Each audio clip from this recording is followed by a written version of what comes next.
teman-teman, balik lagi di Ghost to Company. Bersama saya Rida Fadila dan rekan saya Kamila. Di Ghost to Company kali ini kita berkunjung ke CNN Indonesia. Di sini kita akan mengulik tentang perusahaan media ini. Di sini sudah ada narasumbernya yaitu Mas Awang. Selamat pagi Mas Awang. Selamat pagi. Nah, Mas Awang ini adalah production assistant dari CNN Indonesia. Nah, Mas Awang, kita mau tahu dong tugas dari production assistant itu tuh apa sih, Mas Awang? Ya, ada production assistant itu tugasnya mengawal proses produksi pemberitaan televisi. Jadi mulai dari mengumpulkan footage, video, terus kemudian membuat naskah yang sesuai dengan kondisi faktual di lapangan, terus kemudian mengawal proses editing, audiovisual, terus kemudian yang terakhir masuk ke ruang studio untuk siaran. Jadi saya bersama tim teknis dan host itu melakukan proses siaran, dan yang terakhir tergantung nih siarannya mau live atau mau tapping. Kalau live itu langsung tayang ke televisi, sedangkan kalau tapping kami harus balik lagi ke editor untuk merapikan videonya. Kalau tapping tuh pengerjaannya berapa lama kira-kira Mas Awang sampai yang akhirnya diterbitkan di televisi? Kalau untuk berita itu kita berkejar-kejaran tuh dengan waktu, jadi semakin cepat semakin baik. Jadi misal ada berita bencana, kita ada istilahnya breaking news. Breaking news itu cepet-cepetan gitu untuk tayang di TV, tapi tetap harus ada kaidah, yaitu sesuai dengan fakta-fakta yang ada di lapangan. Berita ini bukan hoax, terus misal jumlah korbannya harus pasti dan terkonfirmasi, terus yang ngomong harus juga dari orang yang kompeten gitu, bukan hanya kesaksian warga, tapi harus dikonfirmasi. Itulah bedanya berita dengan yang siaran entertainment. Jadi pada saat breaking news itu tim produksi itu benar-benar hektik banget ya Mas. Dan gak boleh sembarangan juga ya, kalau berita itu wah harus hati-hati banget juga. Betul, tim lapangan itu dikirim langsung untuk meliput. Dari liputan itu tentu saja harus sesuai dengan kesepakatan yang ada di rapat editorial setiap pagi.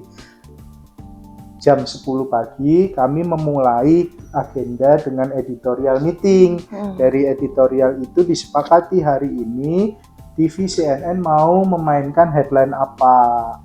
Kemudian dilakukan plotting, tim liputan ke lapangan. Nah, dari lapangan itu mereka mencari berita, mencari narasumber yang sesuai, yang kompeten. Terus kemudian dikirimlah naskahnya ke kantor beserta gambar dan video-video yang mendukung gitu kan. Terus kemudian dari situ diolah, kami bersama produser membuat naskah, kemudian DVO, terus diedit, barulah masuk ke studio. Wah, ternyata rumit juga ya teman-teman, gak segampang yang kita lihat hasil jadi di TV gitu. Ternyata di belakang layar tuh rumit banget ya. Kalau pengalaman Bapak sebelum jadi production assistant itu apa sebelumnya? Kalau saya sendiri dari bidang studi keilmuannya di sains, jurusan kimia. Tapi di sini untungnya dari rekrutmen itu ada menerima semua jurusan. Jadi tidak ada masalah karena di kantor ini disediakan training, pelatihan yang mendukung untuk pengembangan karir semua karyawan. Gitu. Yang penting ada pengalaman di dunia broadcasting ya Pak. Kalau broadcasting saya pengalamannya sebenarnya ya hanya sedikit dulu, sempat ikut UKM zaman kemahasiswaan, di mana ikut UKM TV kampus. Itu sebagai salah satu modal dasar saya untuk mendaftar, walaupun jurusan saya tidak sesuai, tapi ternyata masih ada kesempatan penerimaan jalur semua jurusan sehingga saya bisa beradaptasi. Berarti dari UKM itu bisa berkembang sampai akhirnya kerja di sini gitu sebagai PA. Keren banget Mas Awang ini ya. Itu Mas Awang sebagai PA itu udah berapa lama sih Mas di sini? Kalau saya sebagai PA itu dari 2014. Wah, saya masuk. Lama juga ya. Begitu lulus, saya 3 bulan menunggu untuk interview. Saya diterima di sini 2014 sampai sekarang ya sudah terhitung 1 dekade. Wah, udah kira-kira udah 10 tahun berarti ya Mas Awang. Itu lama banget. Itu selama 10 tahun itu pasti banyak dong tantangan-tantangan jadi seorang PA itu. Kira-kira tantangannya tuh apa aja sih Mas Awang? Kalau untuk tantangan sebagai PA itu yang pasti kita harus siap untuk kerja overtime. Karena di dunia broadcast ini overtime itu sudah menjadi hal yang biasa, gitu kan. Terus kita mau tanya di bidang jurnalisme nih, Mas Awang. Gimana cara tim jurnalisme dan Bapak mencari informasi yang aktual dan terbaru? Iya, yang fresh gitu. Oke, kalau berbicara masalah pemberitaan, tentu saja harus mempunyai perencanaan yang matang. Ya, dari awal kita selalu melakukan rapat editorial sebelum menugaskan tim ke lapangan untuk meliput. Begitu. Ada nggak sih Pak, Mas, kejadian atau permasalahan dari pihak CNN atau reporter gitu saat siaran langsung terjadi? Pernah ada kejadian gitu nggak sih kesalahan? Oke, kalau kejadian yang menjadi tantangan ya, ketika meliput di lapangan itu yang pasti mencari narasumber. Itu satu. Karena tidak semua narasumber itu mau diwawancara, sehingga biasanya pendekatan itu menjadi kebiasaan yang harus dilakukan. Jadi mendekati narasumber itu jadi tantangan utama. Terus kemudian yang kedua, dari sisi teknis kita biasanya itu trouble sinyal, karena kan harus rebutan sinyal ketika mewawancarai narasumber bersama TV-TV lain di waktu dan momen yang sama. Itu biasanya ada kendala rebutan sinyal. Jadi dari kantor biasanya mengupgrade provider untuk kendala sinyal. Berarti kalau untuk narasumber itu juga nggak boleh asal-asalan ya, Mas? Oh, tentu saja, karena narasumber itu harus yang kompeten, dipilih sesuai dengan isu yang akan diangkat ke layar televisi, ditonton oleh publik, jadi konsumsi publik, sehingga harus sesuai dengan kompetensi. Nah tadi kan narasumbernya katanya kan ada juga yang nggak mau diwawancara. Itu cara mengatasinya itu gimana sih Mas? Apa tetap diusahakan atau pindah ke narasumber lain? Ya, kalau untuk kesulitan mewawancari narasumber butuh pendekatan ya. Pendekatan biasanya ada dua, formal atau informal. Kalau formal biasanya lewat surat, kita mengajukan ke humas. Tapi kalau informal ya itu butuh gaya komunikasi teman-teman nanti yang ada di lapangan. Misalkan tidak harus wawancara itu dimulai langsung bertanya, tapi wawancara itu misalkan, oh bapak ini seneng hobinya ini, ya kita pendekatannya lewat hobi.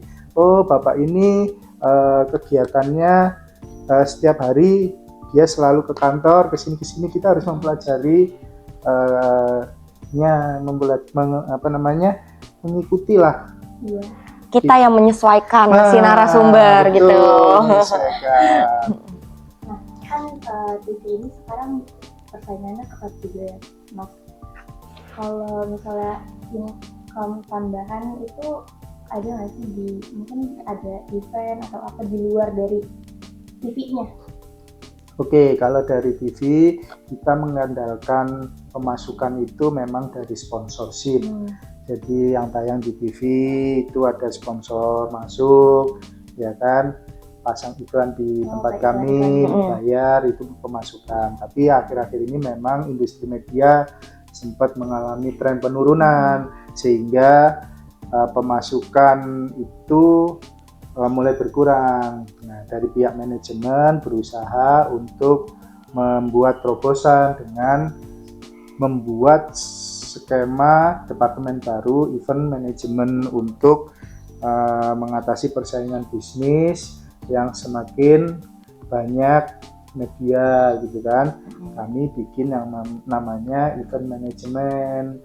Jadi tugasnya sebagai event organizer untuk membuat acara-acara off air. Tapi kelebihannya sebagai IO yang punya media. Yang udah pernah dibuat ini event-event apa Pak? Contohnya, Mas. Contohnya itu.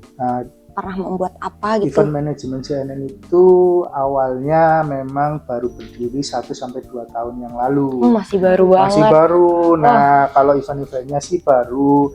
Yang sudah pernah digelar event lari, terus kemudian konser musik, terus kemudian kita juga mengikuti rangkaian kegiatan debat pilkada. Kami juga jadi salah satu TV penyelenggara. Seru-seru juga ya Mel, Iya. kalau eventnya.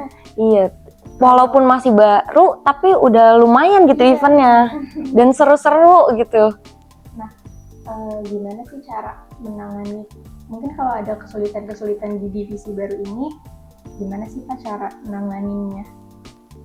Kalau yang pasti kita sebagai karyawan harus bisa beradaptasi ya.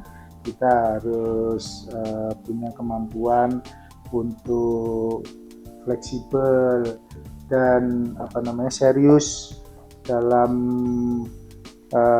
merencanakan. Agenda perencanaan itu harus matang, sehingga skema kerja ini tetap berjalan dan bisa efektif. Persiapannya berarti butuh waktu yang lumayan lama juga ya, nggak bisa yang langsung dadakan gitu.